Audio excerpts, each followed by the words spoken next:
Sur une vaste esplanade de Rome se dresse la basilique Saint-Pierre.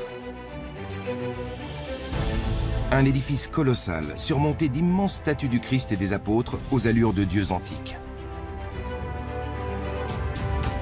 C'est le monument le plus imposant de la Renaissance, mais aussi l'une des plus grandes églises du monde encore de nos jours. Ses colonnes et ses arcades évoquent les temples de l'Antiquité. Quelques décennies avant sa construction, un tel ouvrage aurait pourtant été irréalisable. Personne n'aurait su planifier et coordonner les travaux. Et personne n'avait les connaissances nécessaires en mathématiques ou en physique, notamment en mécanique statique.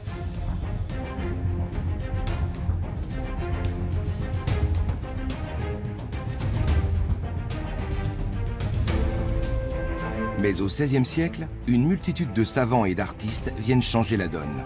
La Renaissance est en marche. Les Européens accomplissent des prouesses qui paraissaient jusqu'alors irréalisables. En quelques générations, ils acquièrent le savoir-faire nécessaire à la concrétisation de projets titanesques, comme la basilique Saint-Pierre.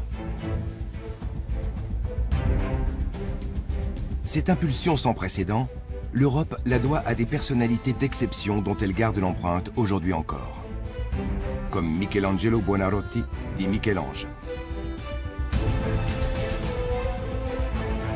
De grands esprits capables de trouver des solutions aux problèmes les plus complexes et de repousser les limites du possible.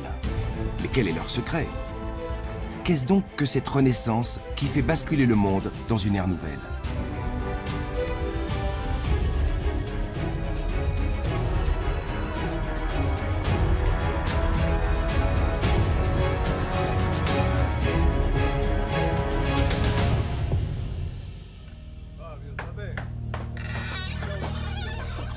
Rome, 1547. Parmi les brillants esprits de la Renaissance, Michel-Ange occupe une place à part. Cette année-là, il prend la direction du gigantesque chantier de la basilique Saint-Pierre. Il est âgé de 72 ans, mais il a toujours de grandes ambitions.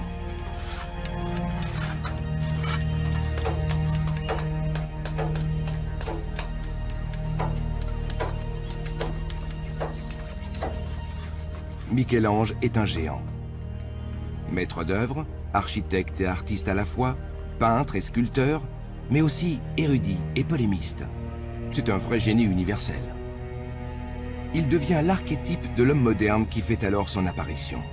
L'une de ses œuvres est emblématique du XVIe siècle.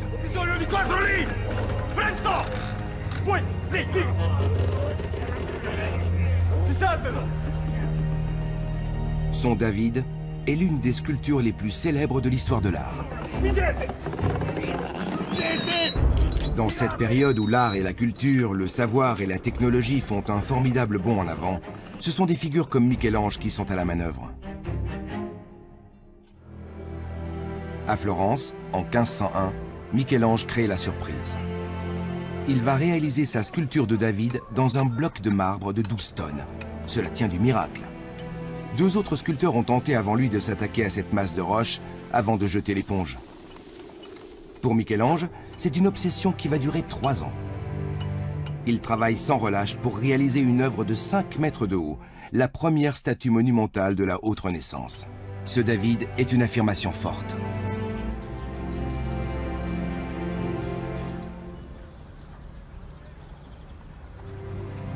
Michel-Ange le représente en effet dans la posture d'un dieu. L'humain et le divin mis sur le même plan. C'est dans l'air du temps.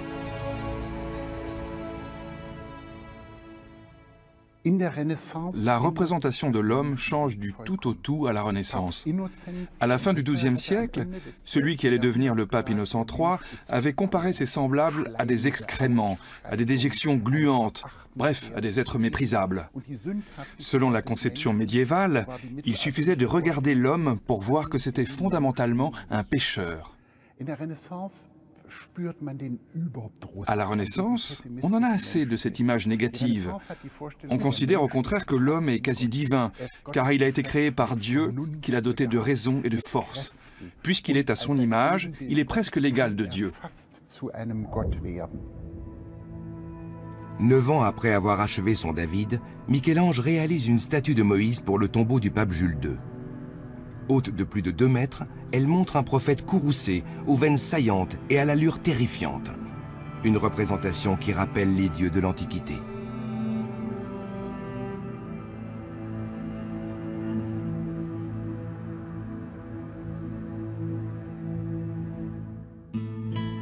Michel-Ange a beaucoup appris des anciens, mais il ne se contente pas de les copier. La Renaissance est bien plus qu'une répétition de l'Antiquité. Si l'on perfectionne les arts et les techniques des Grecs et des Romains, c'est pour créer quelque chose de nouveau. Peint pendant la première Renaissance, le Printemps de Botticelli est l'un des tableaux européens les plus célèbres. L'école d'Athènes de Raphaël glorifie la pensée des anciens. Quant à la Joconde de Léonard de Vinci, elle est emblématique de toute une époque. Pendant des siècles, l'art de représenter l'espace sur une surface plane était tombé dans l'oubli. La Renaissance découvre la perspective centrale et affectionne la symétrie. L'architecture, discipline phare du XVe et du XVIe siècle, connaît des progrès fulgurants.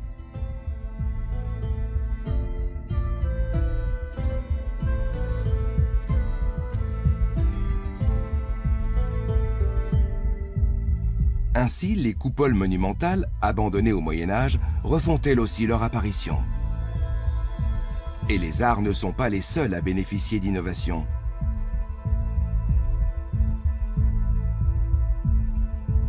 Grâce à la codification de la comptabilité en partie double, les entrepreneurs maîtrisent mieux leur trésorerie. Les nouvelles fortunes peuvent investir leurs richesses pour promouvoir les savants ou les artistes de leur choix.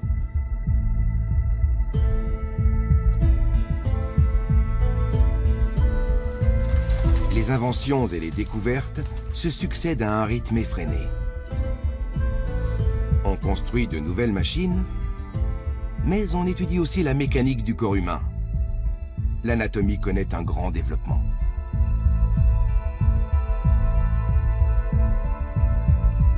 Les premières horloges portatives font leur apparition. Elles tiennent dans la poche. On apprend à mesurer l'orbite des planètes. En mer, les navigateurs se repèrent aux astres, les explorateurs découvrent de nouvelles voies commerciales et la surface du monde connu se trouve bientôt multipliée par 3.